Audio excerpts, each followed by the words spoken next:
This is an Eye on Annapolis bonus podcast. Joining me on the phone is, depending on which side of the political spectrum you lie, it could be somebody that you like to see writing in the Capital newspaper or somebody you hate to see writing in the Capital newspaper. We've got Brian Griffiths, who is a bi-weekly or a weekly columnist? Bi-weekly. Bi-weekly columnist. You tend to take the right conservative side. You know, you leave the left conservative or the left and the liberal side to the others. And I always love to read the comments on the Capital's Facebook page. Others are like, you know, he's really making some good points, and you know, you really need to hang him. Yeah, that means I'm doing my job. You know, I mean, it's like, as long as people are talking, though, these days I'm almost a man without a political country. So, you know, at this point, I'm almost an equal opportunity offender. You know, it's not hard to do in this political climate anywhere today, that's for sure. But we're not talking about the Capitol. We're not going to be talking about your rightness or your leftness, but we're going to be talking about the Duckpin.com, which is a new venture that you guys, I say you guys, you were always part of a you guys, but now it's just a you, started back in June? Yeah, we launched June 4th, right after the closure of Red Maryland. You know, this was kind of my new... basically I took the weekend off, and then the Duckpin launched on the Red Maryland closed Friday, took the weekend off, and the Duckpin launched on Monday. So it's kind of been my new outlet ever since we closed down Red Maryland back 6 months or so ago. What happened with Red Maryland? Let's just take a step back. I mean, I know that you closed, you and Greg had a great 12, 13, 14-year run on that. Did you guys just burn out?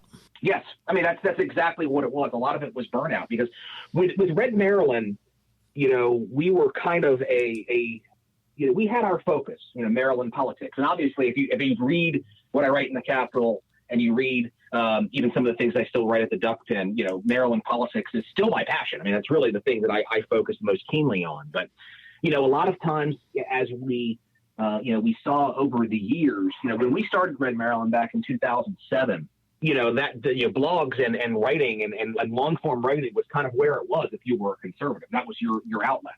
Unfortunately, over time, the social media became more and more prevalent and more, you know, a part of the political and spectrum and the daily conversation. You know, Facebook and Twitter kind of took over those things. So, you know, a lot of the times we would post great stories on Facebook, and then people would get mad because we just basically wouldn't like regurgitate everything on Facebook, or we wouldn't put it in a meme or anything like that we actually wanted people to click the link. The combination of that with the fact that everything is so nationalized these days, you know, politics are hyper national, as we have seen, you know, up to and of course after this election. Sure. You know, at some point it's just like, what are you doing here? And you know, as much work as we were putting in to Red Maryland, as you know, on our podcast, and as far as the writing goes, at some point it was just, you know, let's kind of shut this down and bring it into port. And you know, that was kind of a lot of what that was about. You know, Greg has kind of, you know, Greg Klein has retired basically from writing at all. He still does a radio hit on the Eastern Shore every week talking about Maryland politics, but he has no plans to resume podcasting or, you know, or writing anytime in the near future. And one of the things that, you know, even before we closed down Red Maryland, that I was starting to do is like, you know, at some point I have other things to say. And so even before Red Maryland, there were seeds in my head about doing a different type of podcast or doing a different type of writing project. And, you know, it just kind of so happened that, you know, Red Maryland closing gave me the opportunity to launch that project. And, you know, it gives me the opportunity to continue my writing and to help build something new, you know, going forward after the closure of Red Maryland, something that's not necessarily so centered on Maryland, so centered on politics, so centered on right or left or anything like that. You know, when you have a name like Red Maryland, you've kind of pigeonholed yourself.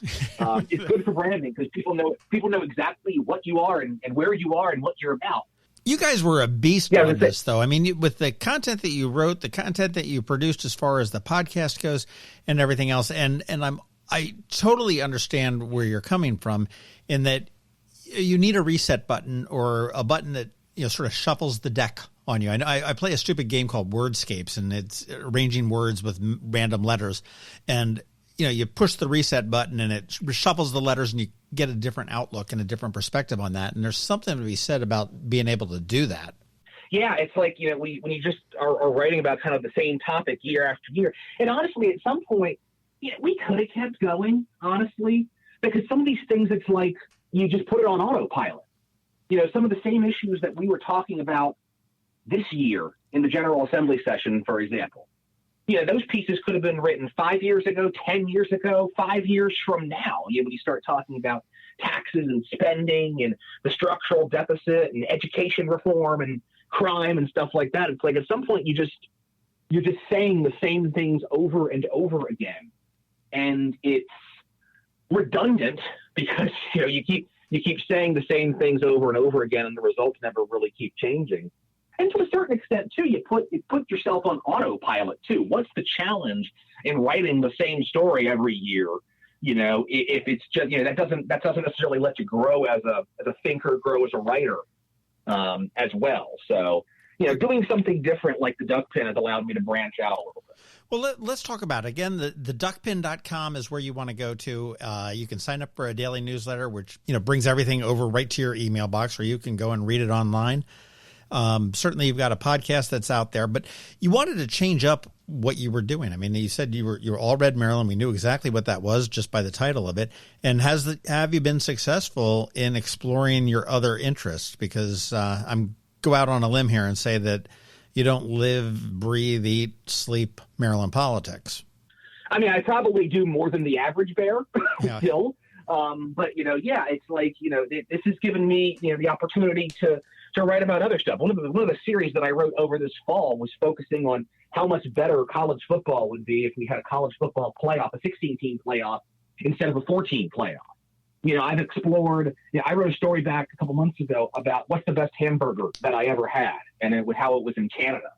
And, just to get to explore these other things, these other topics. I've written about, we've written about, we did coverage of the Greater Baltimore Mini Golf Tour over the summer, which I play in. I wrote about, our trip we played in the Wiffle Ball National Championship Tournament this year.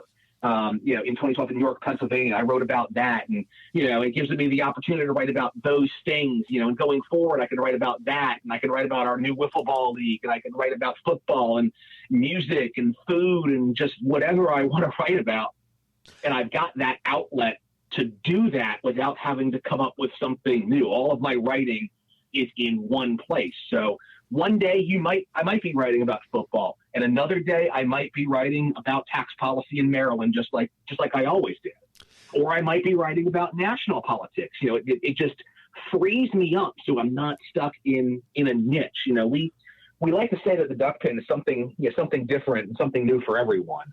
And I think that we cover a broad base of topics, more so than certainly you would at a niche political site that's focused on one state. Who knew you were such a hardcore sportsman?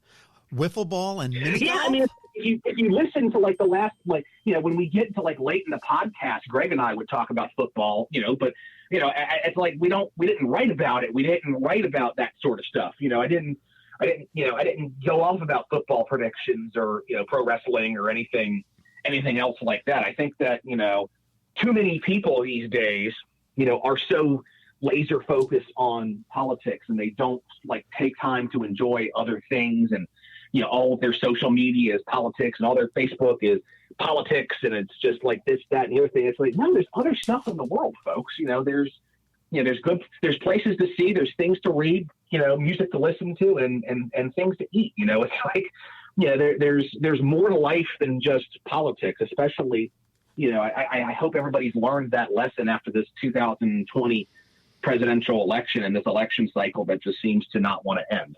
That's true. Well, it sounds to me like this really was a good reset button for you, and you're enjoying the hell out of the duckpin.com. Yeah, I mean, it's like I said, it's a new challenge. It comes with its own challenges. Because some people are still like, what the hell is a duckpin? For everybody that is unaware of what a duckpin is, explain that one. Yeah, I mean, the name came from duckpin bowling. I was an avid duckpin bowler in my youth. Went to played in the state championship tournament, as a team player back when I was a teenager. It's the state sport. One of the state sports. I thought jousting was our state sport. Well, okay, let me. Yeah, lacrosse, jousting. It is one of the sports that is commonplace with Maryland. You hit Maryland, West Virginia, Rhode Island, Connecticut. There's only a few places where duckpin bowling is prevalent. Duckpin bowling is definitely part of the Baltimore and Maryland culture. So that's kind of how I came up with the name on a whim, honestly. It was just like, what am I going to name this thing? And one day, just the duckpin popped into my head, and there it was. What is duckpin bowling? I'm from Pennsylvania. I got no clue. Okay, so regular bowling, like most people know it, are tall pins with the big 16 or so pound balls that have the holes on. Duck pins are smaller pins, still 10 pins, smaller pins with smaller balls that don't have any holes in them. And unlike regular bowling where you get 2 balls per turn, duck pin bowling, you get 3 balls per turn. Okay, is it like a bocce ball? Yeah, it's probably similar in size. Unfortunately, there's many, a lot of the duck pin houses that have closed recently. The only ones in the immediate area, there is one. Severna Park Lanes is half duck pin and half 10 pin. Glen Burnie Bowl up in Ritchie Highway is all duck pins, but a lot of the old duck pin houses have closed down. There used to be one in Glen Burnie. I used to bowl at Riviera Bowl up in on Fort Smollett Road, which is now a ROFO. That place closed. That place closed a long time ago. So it's like, duck pin bowling is like many things many regional cultural things where they're just kind of dying a slow death, and it's only, it's only holding on in a few places around here. So it's a way to represent part of me, and it's a way to represent our Maryland culture. Our logo, which is just the duck pin surrounding an actual duck pin, one single duck pin. It's actually the colors are an exact match for the state flag. So it's got the red, the white, the black, and the gold in there. Funny story, totally off topic, but it's coming to Maryland. I didn't know what duck pin was, and I thank you for that. But there was another sport, if you will, cornhole, came down. I had no idea what that was, and it was I had heard a very horrible term that was used from where I came from, what cornhole was. And I remember one time the city of Annapolis, their park and rec people sent out a press release saying they were having a cornhole tournament. And I was absolutely aghast. I'm like, it was going on. It says, yeah, we're going to have under 12, competitions. And I'm like, I've got to be totally way off base here. I am a horrible person. So I clicked on the link they gave me, and it went to exactly what I thought it was. And I was like, do you realize what you're doing? And they're like, oh no, we meant to put .org, not .com. Oh, and it was like, and they're like, oh my gosh. And I said, you have no idea what you did to my heart here. I'm sitting here going, what kind of deprived town am I living in? Yeah. And it's funny because now you can watch cornhole on ESPN too. That's been one of the key sports they've been focusing on during the pandemic. They've been having a lot of cornhole coverage. That's great. Well, where I come from, we used to call it beanbag toss. So we'll just let it let it go at that. Definitely a more Google safe search friendly name. For sure. Well, I'll tell you, you've got a ton of content up on the duckpin.com. Who all writes for you? And I know you're not doing it all yourself, and everybody's got their own little niches that they do. And I mean, obviously you jump into politics when it's appropriate, when you feel like it. But what else is going on the Duckpin? Yeah, well, we got Mark Unkefer, who's the secretary of the state Republican Party, writing about state and local issues. We've got the pseudonym-laden Father Keanu, who writes a lot about football and basketball. State Senator Justin Reedy is our resident college football writer. We've got Jimmy Braswell's over there writing about whatever pops into his mind. We got a couple other people who occasionally share stuff as well. Yeah, it's good because it's not, much like, with how Red Maryland was, particularly in its heyday.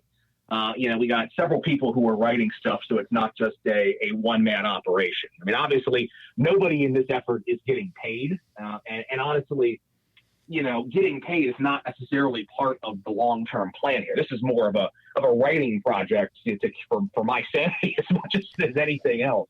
Having that creative outlet of being a writer. So it does allow us to have a lot of diversity of voices and some diversity of topics as well.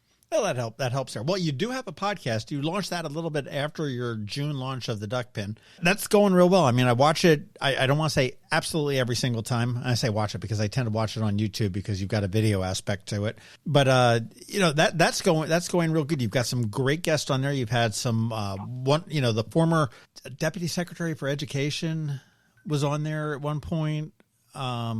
Andy Smerrick, yeah, he was and it's funny because he used to live in Anne Arundel County. He was the nominee, Republican nominee for state senate back in 2002, a long time ago. Believe it or not, when he was a much younger lad like me, like us all. But so how often does the podcast come out? We drop pretty much every Wednesday morning, once a week. Usually, obviously during the holidays, things take a little bit of a twist, and usually it's a guest, and we talk for anywhere from 25 minutes to an hour, depending on the topic. There's been one special so far where it was just me giving a monologue. There'll be another one coming up here probably in a week or two. That'll address another topic. And for the most part, it's just, hey, who's interesting to talk to? And then I'll ask some questions and just kind of get out of their way and just kind of, talk to them about interesting things. And hopefully I ask interesting questions and hopefully they give interesting answers. And, it's more along the lines of, it's not like I'm trying to pop a rating necessarily. It's like, who am I interested in talking to? And I'll have this conversation with people and I will put it out in the wild, and, people can watch it. Like you said, on YouTube, you can subscribe there. And of course we're on pretty much every podcast catcher that there is out there, Stitcher, iTunes, Google, all of them. We're all out there. And, like I said, it drops kind of in the morning. It's funny. I actually did market research on when is the best day to drop a podcast. And they said it's actually in the morning before the commute time on the East Coast on a Wednesday, because that's when people would be getting in their cars, or most likely to be driving to work and most likely to be taking the train to work. Now, mind you, none of that has really happened since I launched this podcast. I launched this podcast in the middle of a pandemic. So hopefully when the world gets a little bit more back to normal, we'll still be established at releasing the show in that time frame, and people will be better able to discover us on their morning commutes. Sure. Well, who's been your best guest now? I mean, I'll accept me because obviously I know that was it. I was on there a couple of weeks ago, and actually that was probably one of the most boring ones that you've probably done because I'm certainly not that interesting. But you've had so many guests on there. Who's been your best one? Which one did you enjoy the most? I don't know if I can really say that there's a best one. I can tell you that everyone's different. I mean, I talked to Brian Carroll, who's the presidential candidate of the American Solidarity Party, talking about his experiences. I talked with Rob Cornelius, who's the color commentator for Ohio University Athletics. I talked to Brandon Thurston, who runs WrestleNomics, which is a blog and podcast that specifically views the world of professional wrestling through economics and through the business of professional wrestling. Wow. I talked to it's fascinating to actually kind of go through all of that stuff and just kind of see the economics of not just what WWE is doing, but what their competitors are doing as well. And that's strictly what they focus on, not what you see on TV, but what everything that's in behind the scenes and stuff like that. Interesting. It's just there's not a boring one. One of the ones I got a lot of kudos for was talking to Rory McShane, who is a political consultant based out of Las Vegas. And we did about an hour-long show just kind of going through the nuts and bolts of political campaigning, not just, not just your typical how to win an election, but what the process is for a consultant to come up with something and to get candidates and stuff like that, and kind of the future of politics looking past 2020. So all of them have been, all of them have definitely been good in their own way. And it's, you can't really, there has not been a dud. Let's put it that way. Who would be your ultimate to get? Ooh, the ultimate. Truthfully, I haven't really thought about that. I think at this point, it's like, do you want to talk to somebody that pops a rating, or do you want to talk to somebody that you find interesting? I think I have to get back to you on that. I really, that stumps me. I really, I really don't know. I definitely have a list of people that I've been trying to work on. People who are kind of, I don't want to say in my price range, but you know what I mean when I use an analogy. But as far as like the ultimate get, I don't know. That's a fascinatingly good question. I'd probably, if I was just trying to pop a rating, I would just say Kanye, because I wouldn't have any idea what the hell he would say. Yeah, he would be great. That's like I remember, gosh, it was Howard Stern's movie that was out, the very first one that he had, and there was I remember it all the time. They said that they were trying to figure out the allure of Howard Stern, and they said, we talked to the average Howard Stern fan, and they said they listened to him a ridiculous hour and 10 minutes a day. And they said, why do you listen to them for an hour and 10 minutes? They said, because we want to hear what he says next. And they said, we went to the average Howard Stern hater, and we found that they listened for an hour and 20 minutes a day. And we asked them, he said, well, why do you listen to him? He said, because we want to hear what he has to say next. So it's kind of interesting. That would be my biggest get is Howard Stern. But I imagine he's sitting back there going like, okay, Joe Rogan or John Frenay. Yeah, not a tough choice at all there. That's for sure. I always was told, though, when it comes to stuff like that, you never know if you don't ask. And I know that back in the infancy of podcasting and stuff like that, a lot of people really kind of outpunted their coverage as far as gets go. So, I mean, it's like anything else. The answer is always no if you don't actually ask the question. So, that's true. I haven't quite gotten to that point yet where I was trying to reach out to Kanye's people. I know that he's going through some issues right now. Right. I know that he's getting divorced, but I don't know. As far as like a realistic guest, I don't really know who the dream guest would be. Yeah.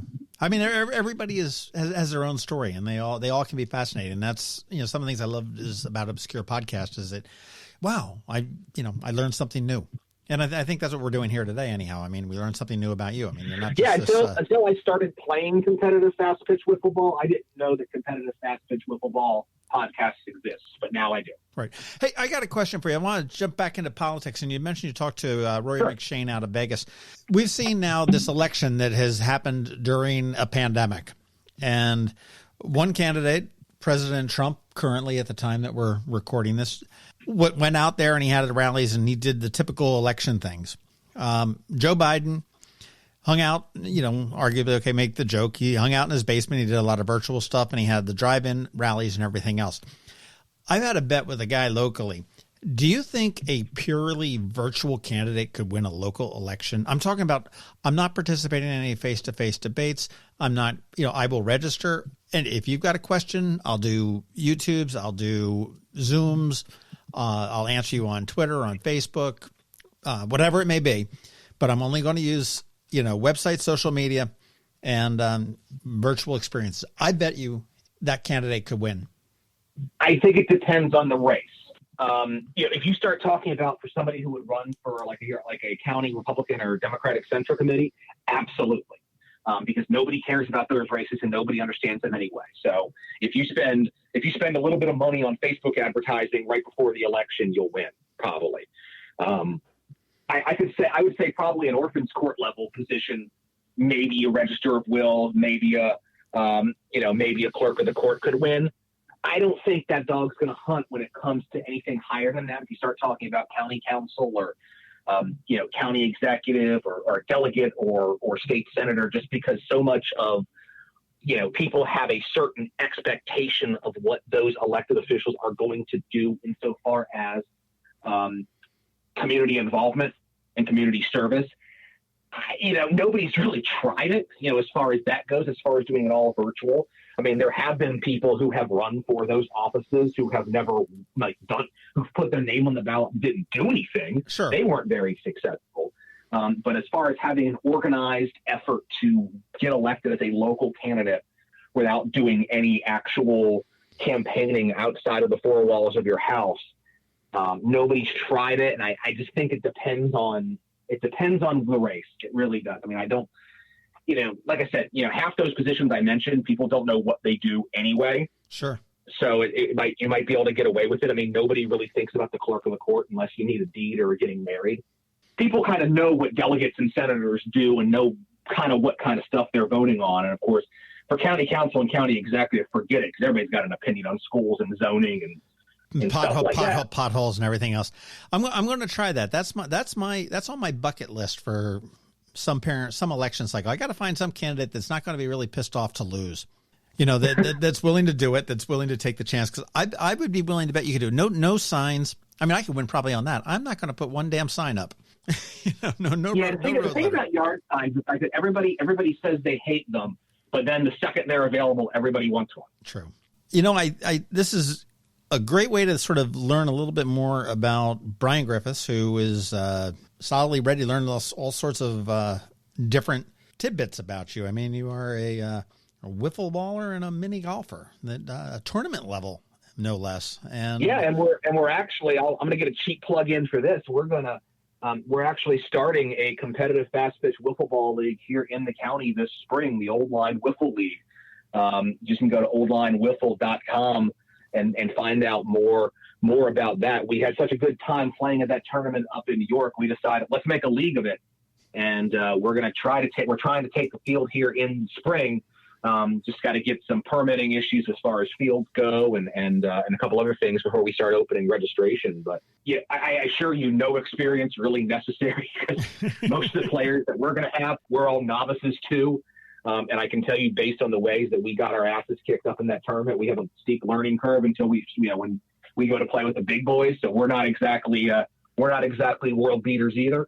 But we're just trying to get something started here, have a good time, and start improving our wiffle ball game, so that when we go back to the tournament next fall, we at least put a more respectable showing on the board than we did. Not a bad deal. Well, if you're not going to it's Old Line Wiffle Ball, right? Oldlinewiffle.com. The Duckpin.com is the other place to find you, and you've got all your contact information up there, right? Yeah, it's the Duckpin.com. Our email is theduckpin@gmail.com. Our Twitter, Instagram, Facebook are all at the Duckpin. And of course, you can also follow me on Twitter too, if you really want to get deep into my psyche. At Brian Griffiths, that's at BrianGriffiths. Fantastic. I noticed, I was on the Duckpin earlier today. I noticed that you're selling merch, and you've added to it since the last time I looked, and I noticed that you've got one which I absolutely love. It says, "Did you read the article?" Yeah. It's kind of, that goes back to what we talked about. One of the reasons that we kind of shut down Red Maryland. It's like people start commenting on stuff. It's like, well, did you click the link and read it? Right. Well, no. Okay, then shut up. I mean, if you look any day on the Capitol's Facebook page, they're like, they'll look at the headline and the armchair experts are going out left and right, and someone's like, well, did you read the article? Well, I'm not going to pay to read their articles. It's like, well, why not? I mean, that's just ridiculous. Yet here you are. That's true, but you are the expert. Well, I'll tell you, Brian, this has been a lot of fun. The Duckpin.com, certainly a lot more to Brian Griffiths and his project than Red Maryland was. It really sort of broadens everything else. I'm probably ticking off a bunch of people that only know you as that conservative columnist for the Capitol, or that evil guy from redmaryland.com. And I just think it's great that you've branched out. You've been able to push this reset, shuffle, whatever you want to call it button. And you're getting into, wiffle ball, mini golf. You're talking to political movers and shakers, as well as, just pretty much anybody about what's going on the podcast. I do recommend everybody subscribe to the podcast. And you can, as Brian said, you can get that anywhere you get your podcast. You're absolutely everywhere. You do yourself a favor and check out the duckpin.com, because it's got a lot of it's really very, very varied. I mean, do you know the Medium? Do you read Medium at all? Every once in a while I do.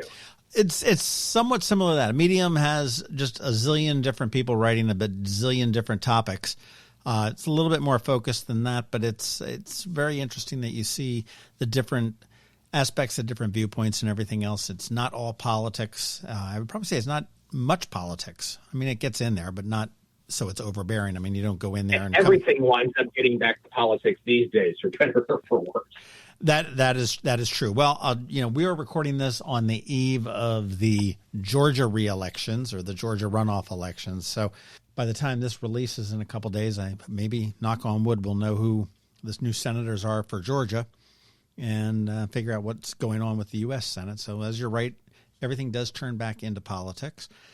I want to thank you very much for your time, and I appreciate the Duckpin. Thank you for doing that. And yeah, thanks a lot, John, for the opportunity to get people, spread the word about the Duckpin. Like I said, we're building something from scratch here. We went from overnight. I went from Red Maryland's social media, which had 5,000 odd some followers in each and a large following, to 0. So we're definitely trying to build from scratch. And I get it that some people who liked what we did over at Red Maryland aren't going to like the Duckpin, and some people who didn't like Red Maryland are going to like the Duckpin. So I hope everybody runs over to the duckpin.com and checks us out and signs up and sees what we're all about.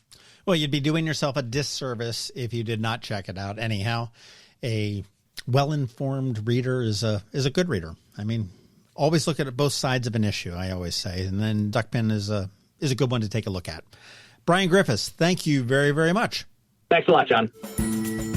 This has been a bonus podcast from Eye on Annapolis. Please visit us at eyeonannapolis.net. Follow us on Facebook at All Annapolis and on Twitter at Eye on Annapolis. And if you haven't subscribed to the Daily News Brief podcast, go for it. And all of your local news will be delivered to your phone, tablet, or smart device by 6 a.m. every Monday through Friday.